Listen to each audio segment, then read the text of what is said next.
Hi, Assalamualaikum, and a very warm welcome to all the Sinar Daily's Laugh and Style podcast viewers. Welcome back with me, Dr. Nurhamiza Zulkifli, as the moderator and also the host for the Sinar Daily's Laugh and Style podcast. So, welcome to the month of November. So, this is the month where we celebrate the Men's Health Awareness Month. Or should I just say it's Movember, where people actually grew their mustache to celebrate in conjunction of the Men's Health Awareness Month. So today we are diving into a topic that is deeply, deeply important, yet it's often overlooked. It's about men's mental, emotional, and also overall well-being. So men today face unique pressures. They have to face the societal expectations, cultural normals, and also the family responsibilities, career demands, and nonetheless the silent weight of loneliness. And yet many continue to suffer quietly, believing they must always remain strong since they used to see as an alpha male, right? So to unpack this, we are happy to have with us two distinguished guests. On my left hand most, I have Dr. Fitri Zainuddin. He's a psychiatrist, which his forte is in men's health and also men's psychological health. From UiTM Hospital, who will explore the psychological barriers, cultural influences, and also practical ways to promote healthier lifestyles among Malaysian men. Okay, welcome to the show, Dr. Fitri. Hi, Assalamualaikum. Hello, everyone. All right, thank you so much. And on my left hand side, I don't think so he needs any further introduction. He's very famous on his social media. This is Raden Ahmad Faisal bin Yakob, better known as Raf, an influencer who will share real-life insights into how societal expectations, professional pressure, and also family roles impact men's health. So we hope that this conversation will open the door and also breaks the stigma and also encourage healthier, more supportive conversations among Malaysian men. Okay, so let's begin without wasting any more time, since this topic is, I think, such a heated discussion. So first and foremost, we'll go to Dr. Fitri. As always, I will go to my medical expert. So there's a study made in America most of the time. It's 2023. There was a study published saying that 1 in 10 men are fighting depression in silence. Okay, so what do you think are the most common barriers that prevent Malaysian men from seeking mental health advices and also mental health support early? Why are they refusing to actually come forward to us? Okay, thank you for the question. Thank you, Sinar Daily, for inviting me to share this space with Raf. Together, we will explore about the mental health. So hopefully, men out there, don't shy. So hopefully we can break the silence together, right?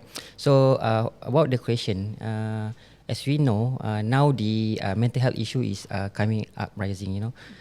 Even in our Malaysia society, Malaysian National Health Survey noted that a few percent of adult having some depression and mental health problem, and the number is increasing in the younger population as well, and also in globally, the suicide rate is 2 times higher than compared to women. And it make up majority of the death by suicide.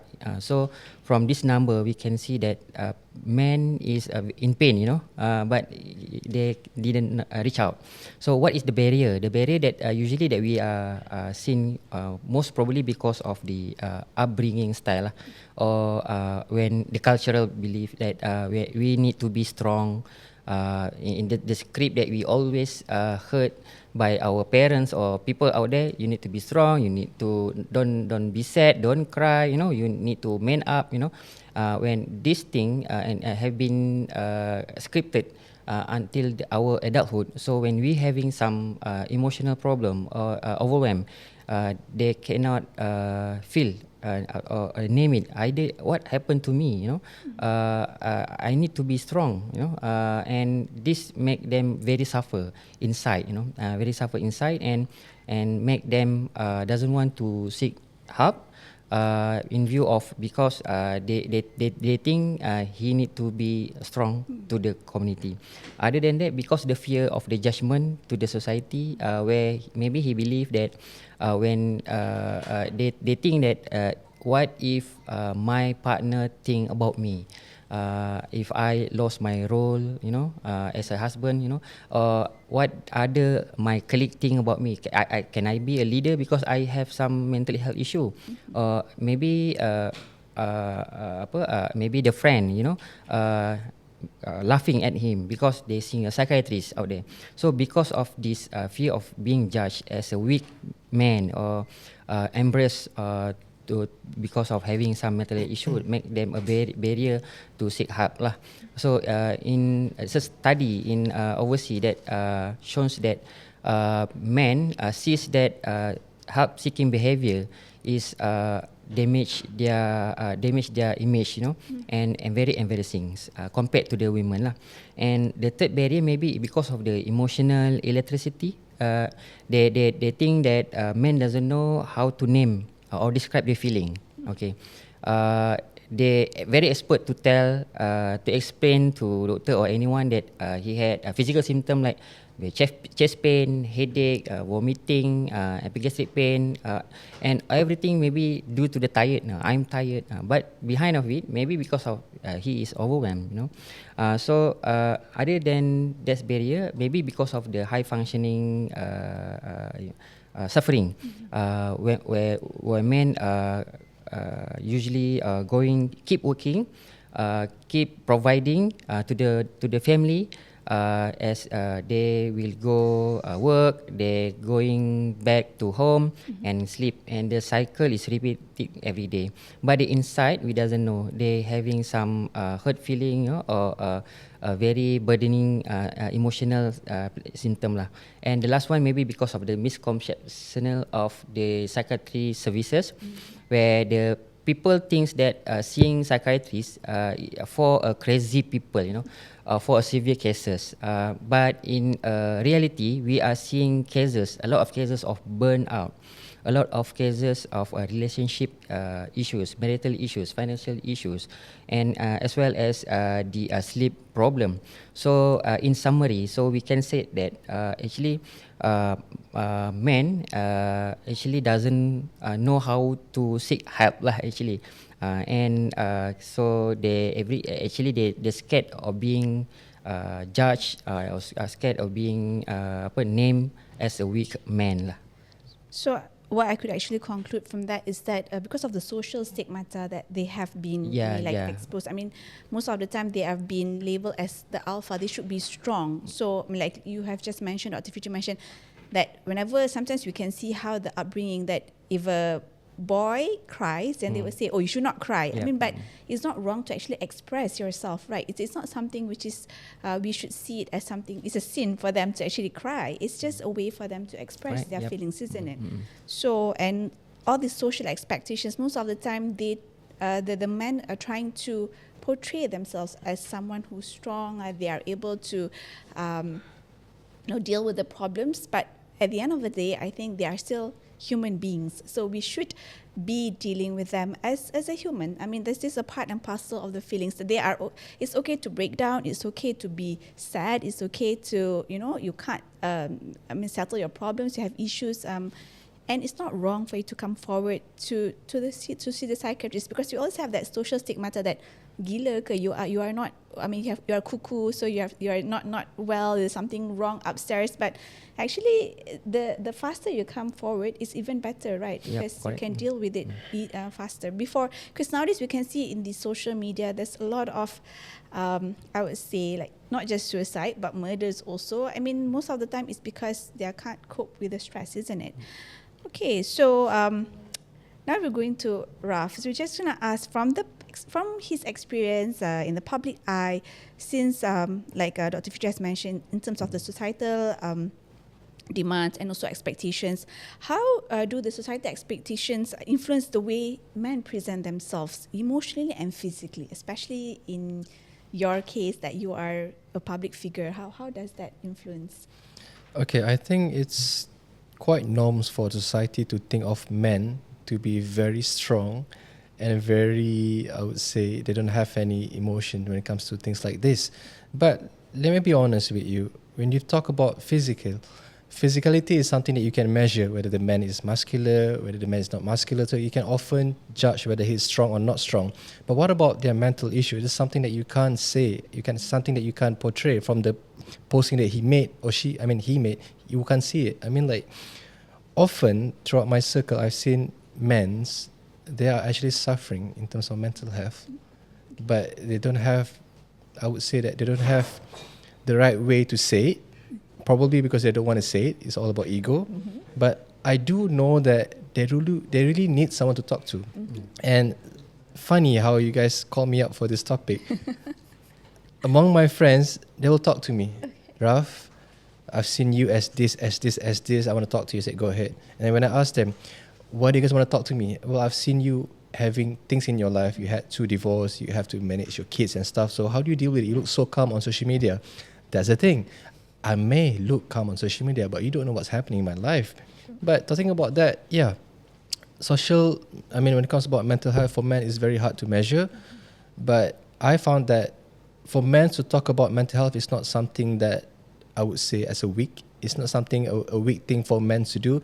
If you need help, go on and seek. It doesn't matter whether you want to do it socially or you want to do it on privately. It's okay to talk to people when it comes to mental health, especially for men.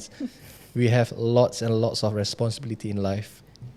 Okay, very much true. So, coming from someone who's he publicly saying that he underwent 2 times of divorce. So it's not something that it's for him to be.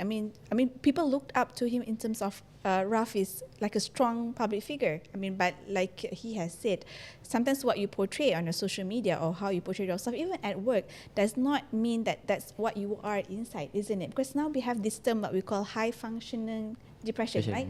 Because we did some last few months ago regarding this mental health issues. So sometimes they can function very well at work, but at the same time inside they are burning out, isn't it?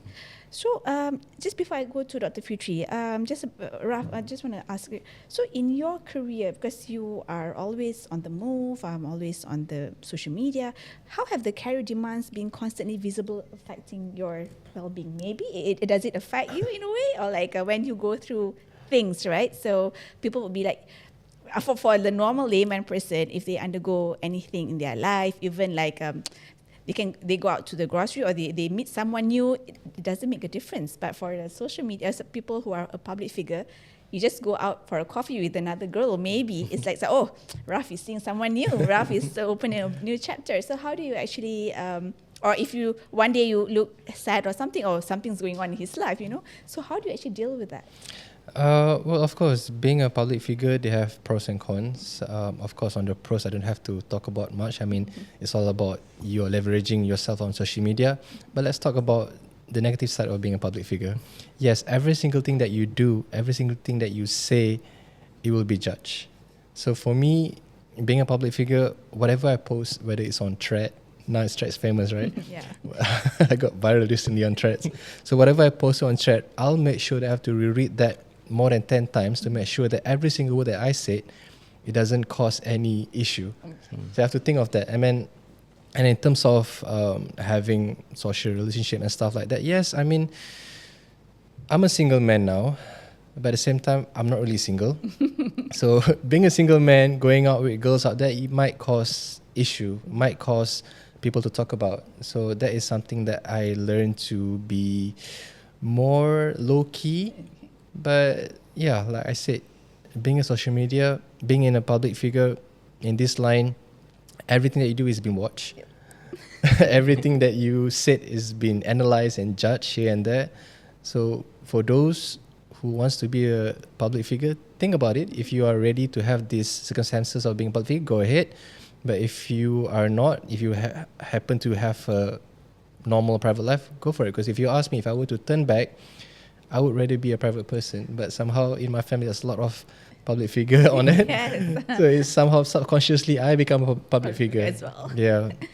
Okay, I like the part that when he says that, you have to, you tend to go through 10 times before you post something, because I think one thing being a public figure and a social, I mean, like maybe influencer, it's a good thing, but at the same time, you are carrying some responsibility to I would say the younger generations, because nowadays the younger generations, they want, if you ask them, they want to become influencer because they think it's fun being that, but at the same time, like what he said, there's also some downside out of it. Not saying negative in terms of you shouldn't be, but you have to be cautious in terms of what you post. If you're ready to be kecam or be to people to say something, you have to be okay with it. But if you are the type of person that whenever someone comments something about it and you feel like so, you know, that you feel so down and you know you can't work, I think you should consider of not being a social influencer, right?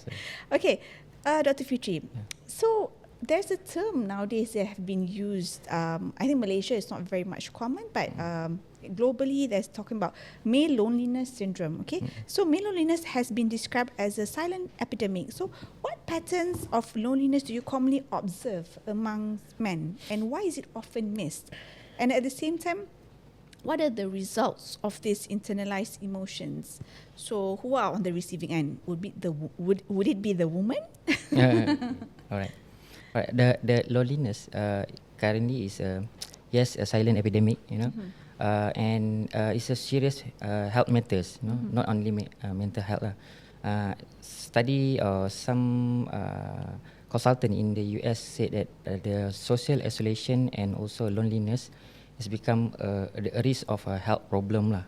Okay, and also it is increased heart problem compared to the people who are smoke 15 cigarette per day. That's high. The risk is very high. So for me, the loneliness that syndrome that usually that I see in the day-to-day clinic lah. Some of them because due to we are getting older. Men are getting older. When they are getting older, the circle is become smaller. When the circle becomes smaller, they have less emotional support. Is compared to the women. So and men usually have bonding through his friend by doing some activities like playing football, pickleball, futsal, lepak king, or playing games. So this bonding through activities less what we call time to us, or not enough space to us. Either are you okay, or they doesn't want to not enough time lah to tell what they are having problem to other colleague. And also this shoulder to shoulder bonding is not face to face bonding lah. So and this men usually will have functional but empty. So as I said just now, they work, go home, and then the cycle going on, and then the inside he feel disconnected and feel numbing symptom. They usually scrolling phone, and then when they having some problem, usually men doesn't show or tell they have been problem, that they will appears with anger, appears with irritability. Sometimes they also withdrawn, okay, from isolate from their community. So from this we can see that the loneliness syndrome can make some person become their mental health become deteriorating in terms of the physical health as well as the society connection lah. And just I said, the men usually disappeared when they are having problem. If women, they are crying, but men usually they keep silent. They doesn't texting or replying our messaging. So when this problem happen in men who doesn't know how to handle with stress or having a good coping skill, so they having some serious mental health issues or crisis, which lead to like depression. The worst case scenario is maybe suicidal. So actually we see we taught a boy not to feel having a feeling, no, not to have feeling. But when they are growing up, they doesn't know how to deal or how to heal the emotion lah. Okay, so like you were saying that because I think it's quite common if you talk about like husband and wife when they have an issue. Normally, the wife or the woman will be non-stop talking, isn't it? If correct. you see all these cartoons or whatever you can see on Instagram, and the man will just keep quiet. I mean, is that something which is a red flag sign that if in a relationship, or is it should we the woman feel worried if we have our counterparts who like you want to resolve something but they don't say anything? But sometimes there are times also that they need some time, so you have to give time to them. So when do we know that okay, this is sufficient time we have given to this person, or this person is actually dealing with something which is quite sinister that I have to probably bring him to see a psychiatrist? I mean, I would say the red flag signs, the sign and symptoms. The early sign, something like that. Yeah, actually, we need partner or support system in our daily life. You know, either our wife, partner, or friends. You know. So that they can see either we have some changes of behavior, you know. So those men who showing changes of behavior like suddenly snap into a small thing, you know, easily irritable, easily anger toward about tribal matters, you know, and then they're having some sleeping issue as well. They have restless during at night. They're having some nightmare, and then difficult to initiate sleep. At sometimes they're having some intermittent awakening in the middle of the night. So so the better sleep is a sign of a good mood. Okay. But other than that, they have some of the men can show some problem like what we call the work quality, work performance is deteriorating. They may become less focused, and then they may become cannot complete the job, the task that usually that he used to complete within the time, and that's of course need to be concerned lah, either from the partners and as well the colleague. Okay. Other than that, those men who have suffering some mental issue, they usually come with loss of interest. Okay, less maybe doesn't want to do activities, that hobbies that he used to like to do, and then so it's also a sign of the early sign symptom. So when this early sign symptom is happen in our partners or in men, you see, so we need to taking care of, which is need to bring them or advise them to see the professional help so that we can treat them earlier. Doesn't want the symptom become worse and affected the whole life lah. All right. Okay. For all the viewers out there, I think Dr. Fitri has some sort of listed down what are the red flag signs. Like in a like if you want to talk about heart attack, we talk about the sign and symptoms, but that is very obvious. But in psychiatric issues and mental health, it's not very easy. It's quite subtle. So so to those who are, I mean, their partners, we have to be. I mean, I would say the wife would be is the best person to actually judge, and also because if you've been living with the person for the past 10 years, so any change for the next few years would have trigger, so you would know that something is not right. And I think the best person is either the wife and the spouses and the family, even if those who are not married, the colleagues. I mean, because you can see like what Dr. Fitri has mentioned, sometimes they easily snap, sometimes they can't. In terms of if it's not because of anger, it's maybe they can't complete their task and their job as per routine. So if like the bosses, if they see their employer are not performing, rather than punishing them, sometimes you just have to sit and chat and try to look into it, okay? Because that could be one of the few subtle signs that they are probably in the initial stage of dealing with mental health issues, okay? So so when we talk about man loneliness syndrome, so Raf, from your observation, you have mentioned just now there are people come to you to share, okay? So maybe you don't have to mention whoever, but just from your experience that maybe you have listened, or from your personal experience, how does this loneliness show up in the men's daily lives? I mean, for you as a public figure, people might have would have said that, oh, he's a public figure, he has few hundred thousands of followers. How can he become lonely? You know, like it doesn't make sense. So so maybe you can share in terms of this, whether it's at work, in relationships or friendships, you know, that kind of thing. Okay, I think this loneliness topic is very common for men. It's just that we haven't discussed about this openly. But if you ask me, loneliness can happen in many reasons, even in the workplace, right? I have friends who they say that, you know, I'm working with a bunch of people, but at the same time I feel lonely. And I asked him, what do you mean by you being lonely? I have so much stress for my work, but I don't have the chance to open up to anyone. So that is part of loneliness. And if you talk about relationship, you talk about a man and a woman in a relationship, sometimes it can be very one-sided. One-sided why? Because often men tend to keep things inside. So when their partners start speaking up, so what does men do? Keep things inside, swallow, and swallow. So lack of communication can also cause all this loneliness in a guy, even if he has a partner. And last but not least, friendship. Yep. I mean, for me, you can have 100, 200, even 1,000 worth of friends, but what's the point of you if you can have a single friend that you can open up about life? So for me, this loneliness topic it's interesting because it's not about you being lonely. It's about who you can trust to talk about something in your life.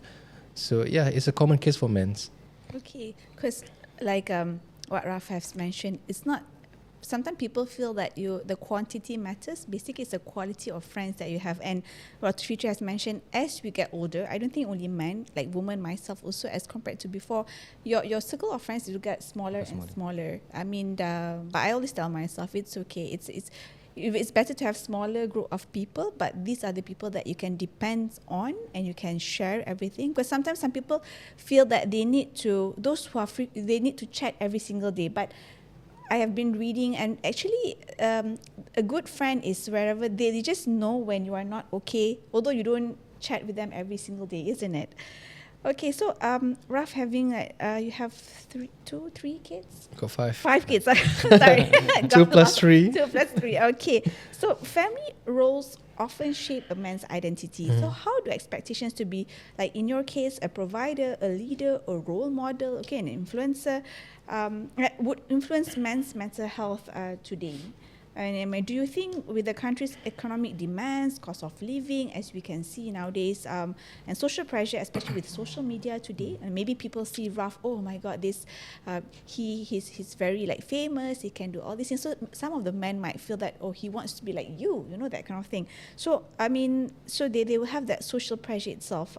Has changed the way we live our lives. Do you think that is true? And maybe you could give some advice to those out there. Yeah, first of all, I feel so sorry for my generation and even my younger generation, because it commons that every now and then people will compare. You know, every now and then people will compare people's in this life, in that life. You know, I mean, like, to be honest, for me, being a role model is not about being perfect.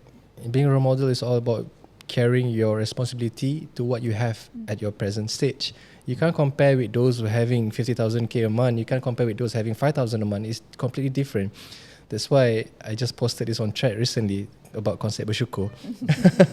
So, yeah, I mean, nowadays you talk about being a provider, right? It's a huge topic recently. But then again, this provider issue for me is not something that you could look in one eye. It's serious. As a man, we need to be a provider. But then again, you have to be a good understanding with your spouse, with your partner. I mean, if you earn 3,000 a month, how can you live a life with those having 30,000 a month?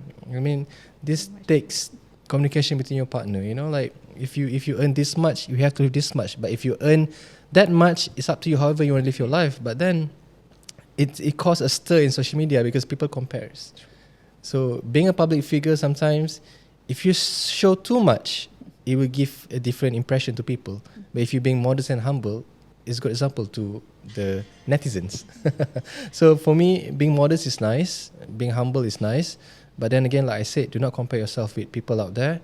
And being a role model is not about being perfect. It's all about you have the right way of balancing, making people around you happy. That's more than enough. Yeah. And it's true. I think we are human. We are never perfect. You know, like nobody is perfect except for our Prophet Muhammad, isn't it? So and Sallallahu Alaihi Wasallam. And I like the point that he pointed out regarding the posting and also portraying on the social media, because sometimes I feel that we tend to. I mean, no offense to those who post this, but I feel that sometimes when you go to eat go outside and eat some food, or when you want to unboxing certain things, sometimes even some people will feel that, oh, I want that kind of life, you know, like but they don't know what are their responsibilities and their means. Like you say, if someone was earning 300, maybe 3,000 versus maybe 30,000 per month, so and then, like you say, the spouse and also between the wife and the husband, mainly the nafkah, I would say, because sometimes nowadays it's a bit more. I would say in the news, sometimes they feel that they would use the term that it's not being provided enough by the husband. But I think, as coming from a woman point of view, I mean, we should look into it, not just putting everything on the man or on your husband, isn't it? And nafkah is actually, if you really go into detail in the Islamic term, it's not how much amount that you should be giving. You know, it's giving a shelter. I mean, provide sufficient enough. It's not amount of number. I mean, the ringgit that you should be giving, isn't it? Maybe Dr. Fitri would like to add on in terms of this social media pressure on the society. I mean, how it has influenced. I mean, do you get from your patients who actually come? I mean, since you see more patients, right? Sometimes nowadays the younger generations, maybe they say, "Oh, I want to be like this. I want to earn like this. I want to be rich, super rich, famous, kind of that kind of thing. Yeah, crazy rich Asians, maybe." So, I mean, how it has influenced and has actually caused mental health issues and to the younger generations, maybe. Yeah, correct. But I see more to the younger generation. The older generation maybe not so much lah. Because they don't play social media much. Yeah. The most, like my dad doesn't even have Facebook or Instagram. So only WhatsApp. The younger generation only lah. Who are coming to us sometimes with some symptom like anxiety, you know, and depression, and sometimes having some addiction towards the gaming, you know, gaming and also porn addiction as well. So the social media sometimes currently make a big role also a factor towards the mental health issues in our society now. So we need to take care of it. Need to be aware so that we doesn't miss anything in our family, especially our children. Okay, so just now we talked about a little bit of stigmata. So I just want to ask Dr. Fitri, in terms of the Malaysian culture, not just Malay, I think because we are multiracial, I think the Malaysian culture and the religious culture also plays a very big role in shaping a person's behavior. I wouldn't say only men, women and children. Okay, how does this cultural factors influence men's willingness to talk about their mental health?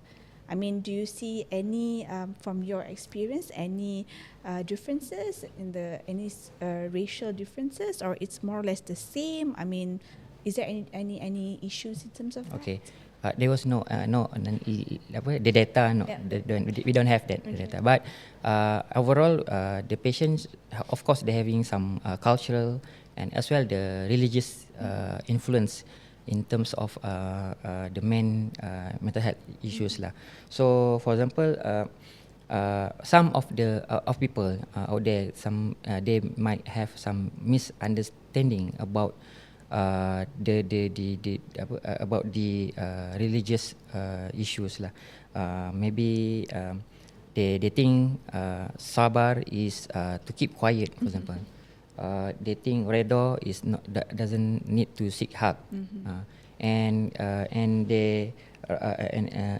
that's the misunderstanding in our society also make them or influence some of this mental health issue.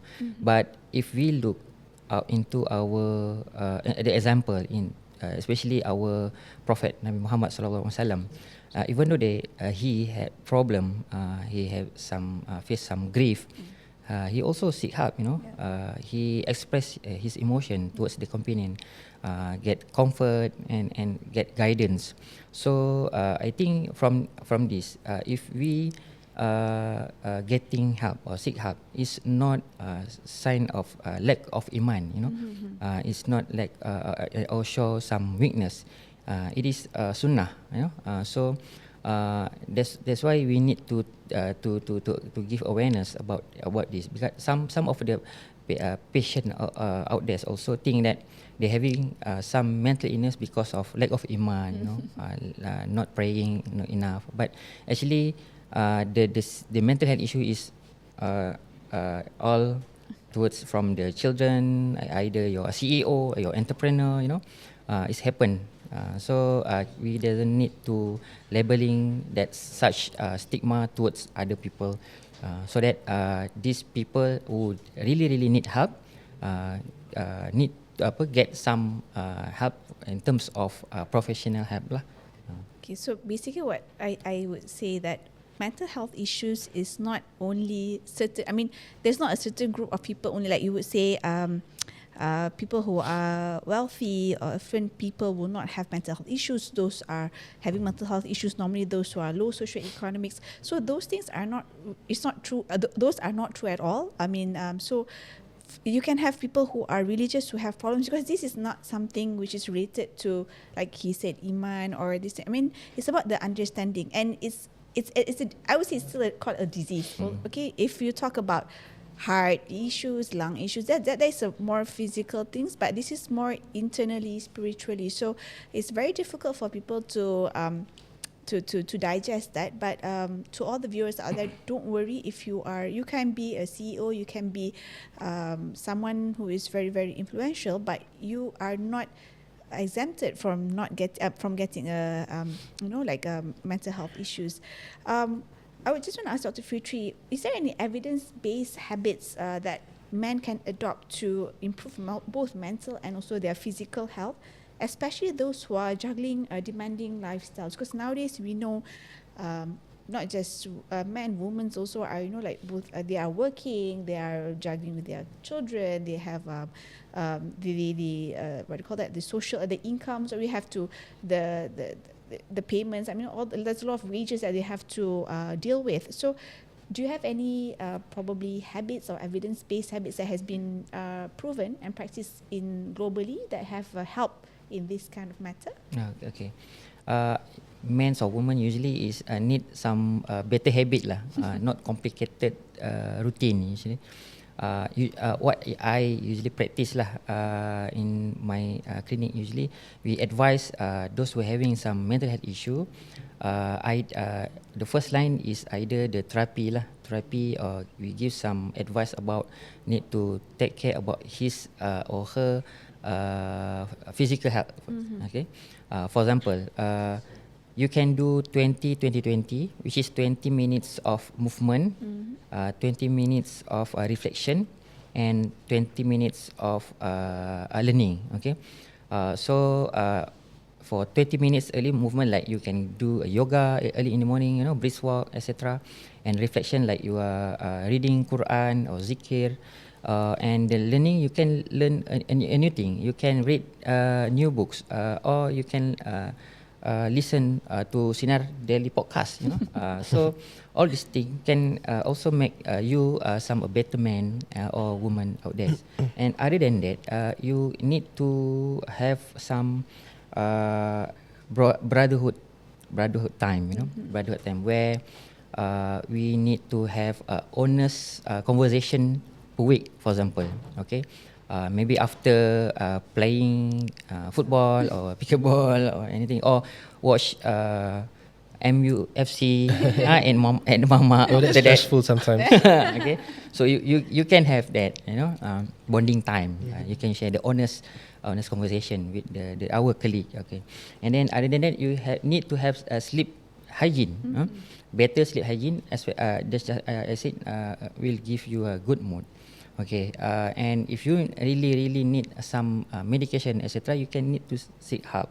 Either you need medication for sleeping medication or not. Sometimes it's not because of the sleeping issue.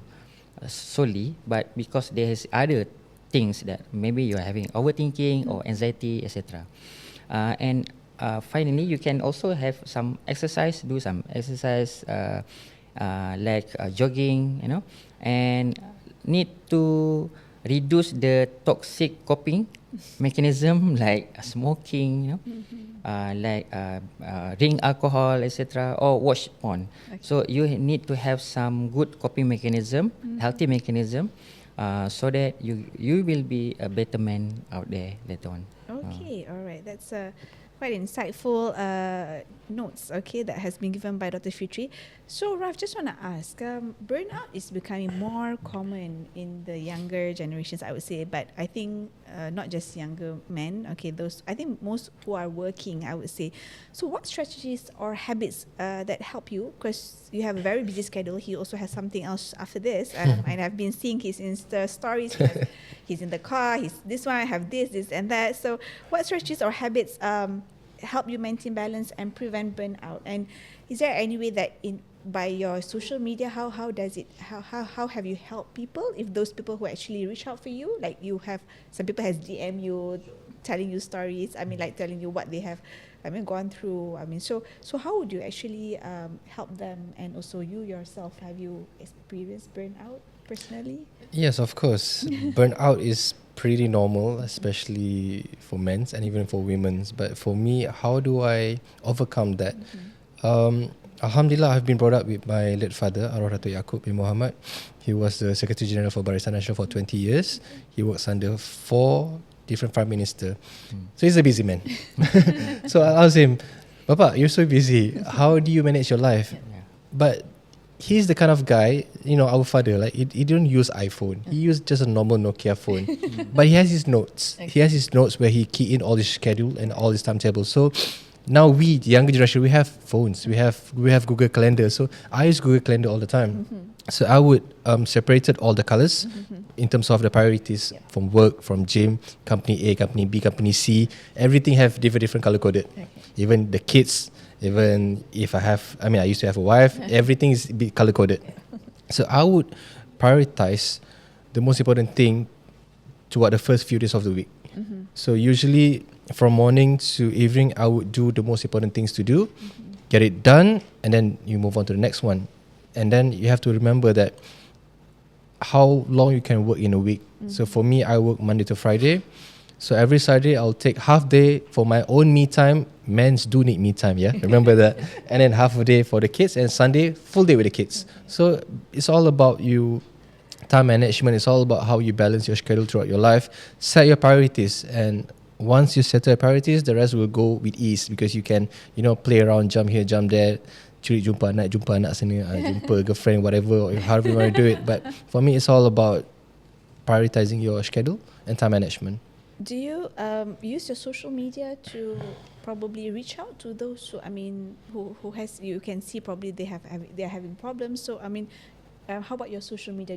Have you been using your social media to reach out to these kind of people, or? Well, yeah. Every now and then, actually reach out to you every now and then, I do posted something like, it's okay for men to be vulnerable. It's okay for men to show that you have lots of problems. It's okay for men to speak up about it and need help. Because the other day, there are people like me, now I'm single. I don't have a partner. That you need someone to talk about. And if you don't have that someone, who you to talk to? You want to have quality people around you that you could speak up and try to find solution to your own problems. So it's okay to speak up on social media. I encourage that. And if you feel that you don't want to do that, you're shy, and just DM whoever you want to. If you're lucky, you got reply. If you're not, then we try other person. But try not to hold things inside. It kills you slowly. Okay, so basically try to open up. You can, if you can't find someone, whoever on the social media that you feel comfortable, of course, you can always find Dr. Fitri in UiTM to go and seek some medical professionals, I would say tips and also counseling. All right, so how, Dr. Fitri, how can the healthcare providers make mental health services more reachable, I would say, approachable, especially for men who are still hesitant, because it's very difficult to get the men to come up. Okay, I mean even the women also, but slowly I think the Malaysians are slowly picking up. So how would you say? I mean, for your colleagues, your psychiatrist colleagues out there. Okay. Maybe we need to use a simple words. Don't use a medical jargon. Explain the things very simple. So that they understand properly, and maybe we can have a structured session. Because men is like a simple step, and then they are planner, okay. So better have a structured planning of our session Like lah. Raf Tapi yeah, Put it. okay. And need to reassure the demand about PIC, the private and confidential, prior to start our session. And this is really very very a big thing, because if men, because if they doesn't feel safe, they will not come forward and doesn't want to open up. And if men want to open up, so they can feel heal, and because and become better. And other than that, maybe can have the online option, like tele consultation. Some of the patient may be far away, or having a busy schedule like Raf, difficult, and then traffic jam, come to the clinic, cannot. So parking, Right. So maybe can have make an appointment through the online session lah. That's easier. Right. So before we come to the end, so maybe Raf could how would you actually redefine the means of a successful Malaysian man, I would say, today? What qualities would you prioritize beyond traditional expectations, Okay, I mean, let's be honest, guys. I mean, coming from me, you have to listen, yeah? When it comes to successful men, it's not about wealth. It's not about your status. It's not about that. None of it. Trust me. It's about your responsibilities towards your loved ones. If you manage to make your wife, your kids happy, that is, to me, is already good enough. More than enough, actually. Because, again, sometimes social media can prank you. You've seen this guy, that guy, da da da da da da. I mean, yeah, it's nice to see. Don't get me wrong. They're all my friends anyway. But let's be honest. Let's be realistic. If you can make your wife happy, your kids happy, your mom, your dad happy, that is, to me, is already successful as a human being. It's not about how much you have in your pocket. It's about how much love you give to them and how much time you give to them. That's all.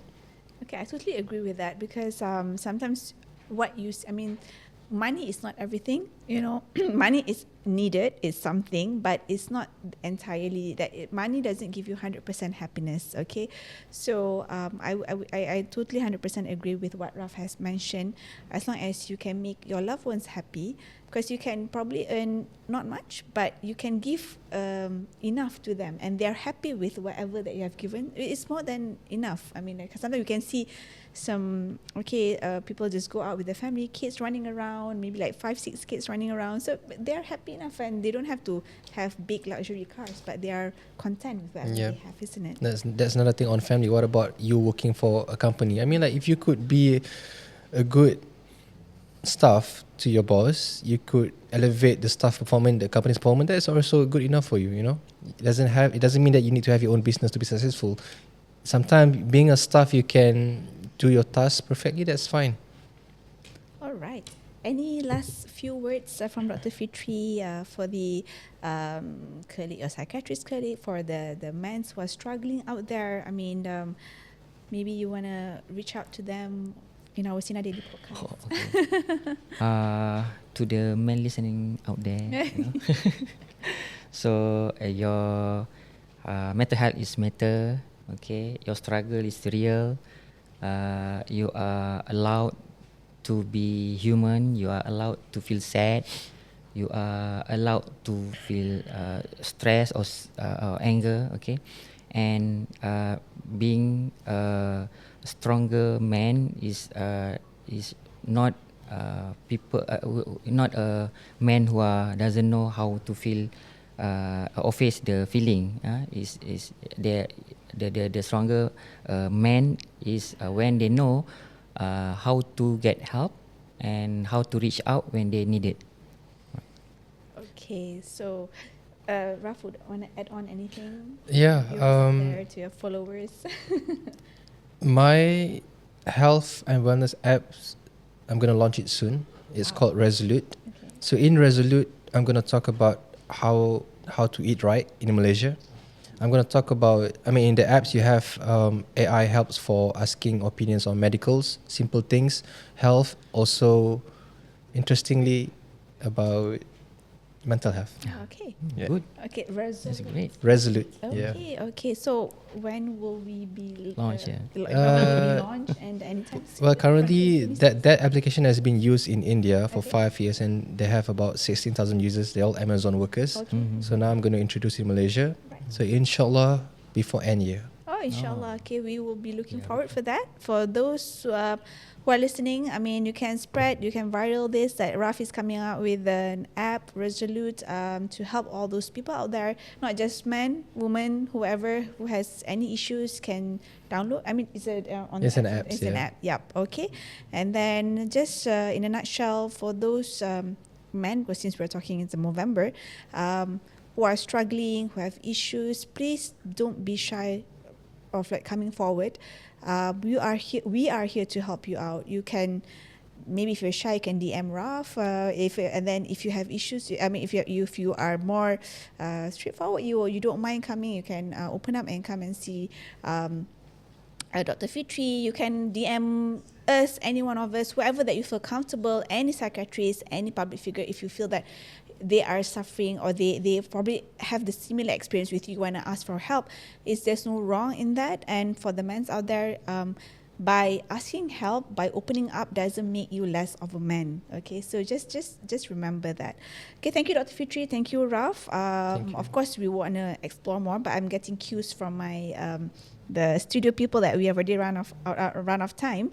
Thank you for your honest and also insightful perspectives. Today's discussion reminds us that men's health is not just about physical strength. Okay, yes, of course, Raf has mentioned, you can see the masculinity, whether they are buff or not. That's you can measure, but internally it's very difficult because they can be very.